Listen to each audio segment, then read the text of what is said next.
Whether you're trying to impress a date, or you're simply having a casual afternoon with friends, or maybe you'd like to show your mom how much you appreciate her on Mother's Day, having a good dessert recipe up your sleeve is always a recipe for success. So today I'd like to show you how rum and a few other simple ingredients can transform a simple store-bought cake mix into a rich, sophisticated dessert. I got the recipe for rum cake from a good friend of mine, Janice Dotson. I think I've made it for probably about 7 years now for a variety of formal and informal occasions for all kinds of people, and it's always a hit. And in fact, it was so popular with Janice's friends that one year she decided to sell them, and it was one Christmas, and over a period of about 2 weeks, she made about $1,500 just selling these cakes. So I'd like to explain to you today the steps in making a rum cake, everything from the ingredients that you'll need, putting it all together, and finally serving it. And one more thing before I get started, I'd like to let you know that I will have copies of the recipes for your way out today, so you don't need to be scrambling to write anything down. If you're interested, I'll have a copy for you. And I'm also going to, I have a finished rum cake, so I will serve sample slices on your way out. And no, it won't give you a buzz. Maybe that's a good thing, maybe that's bad. So first, let's take a look at what you will need to get started. To make a rum cake, you're going to need several ingredients from the grocery store, along with some basic, maybe not so basic kitchen items. For ingredients, you're going to need some rum. Okay, and from the liquor store too, I suppose.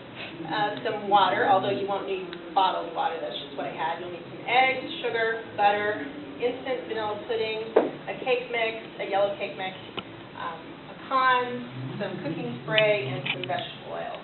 And as far as your kitchen items, you will need a saucepan, a spatula, a butter knife, some measuring cups, just a hand mixer. If you have a stand mixer, that's fine too.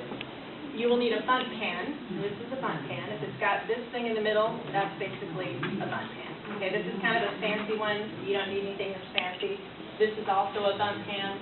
They're made of two different things. Whatever you have is fine. And then you will need a cake plate in order to put your cake on after you're ready to serve it and to store it. So let's take a look now at how you put everything together. The first thing that you're going to do is prepare your cake, prepare the batter basically, and then you're going to bake it. And once the cake is cooling, you will be able to prepare your glaze and go from there. So to make the cake, first what you want to do is preheat your oven to 325 degrees. Then you are going to grease your cake pan, and that's basically so that the cake will slide out, kind of like spray painting. Just give it a nice coating, nice and evenly. And then you're going to take your pecans. This is about a half a cup of pecans, and you're going to sprinkle them into the bottom of your pan. And if you don't like pecans, you can probably skip those. And then to prepare your batter, and I've already got one prepared here. You can kind of see the consistency. Kind of looks like that. Okay? And basically that is your cake mix, the box of instant pudding, a half a cup of oil, a half a cup of rum, half a cup of water, and 4 eggs. And that's it. And then what you're going to do is you're going to take your hand mixer and give it a good mix for about 30 seconds until everything's nice and combined, all the ingredients are moistened, there's no powder left or anything like that. And then basically you are ready to pour it into your pan.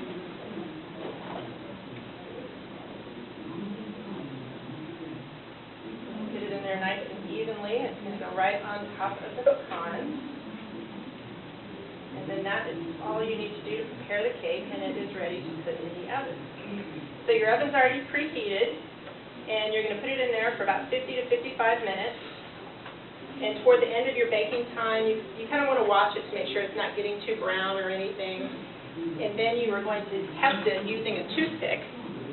You can just insert a toothpick kind of in the center of the cake to make sure it's done. Once it comes out dry, there's no batter left on it, then your cake's done and you're ready to go. And finally, you are going to prepare the glaze. Again, once your cake is cool, it'll be ready to glaze. So for the glaze, you need your saucepan, and you're going to combine in the saucepan a stick of butter, a cup of sugar, another half a cup of rum, and a quarter cup of water. So all those go into your saucepan on the stove top, bring it to a boil, let it boil for 5 minutes, and you're done, okay? And then your last step, right before you serve the cake, is you're going to glaze the cake. So let's say this cake is finished, then you're going to take your glaze, and this is kind of set up a little bit because it's got butter in it, so it's congealed as it's cooled. But can you guys see that? It's kind of liquidy.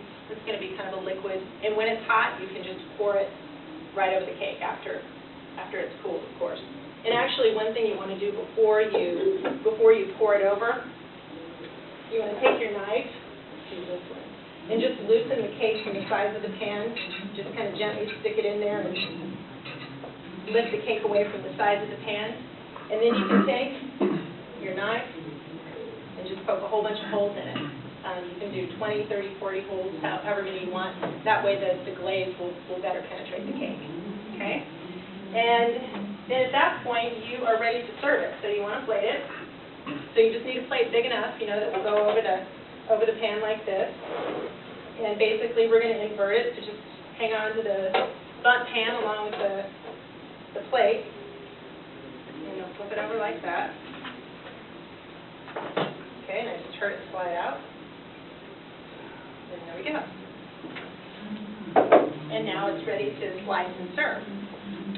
Now, as I conclude today, I hope that I have demonstrated that rum cake is a simple yet sophisticated dessert that anyone can make, regardless of your skill level in the kitchen or the experience that you have. And if you're not sure if your friends or your family would enjoy this cake, let me leave you with one fact. This recipe is also available on allrecipes.com. It's a cooking website, and I found it the other day. It has about 550 reviews with an average of 5 stars. 5 stars is the highest you can get, so I would say it's pretty popular and should go over well. But don't take their word for it. Like I said, I will be serving slices on your way out today, so I invite you to try it for yourself.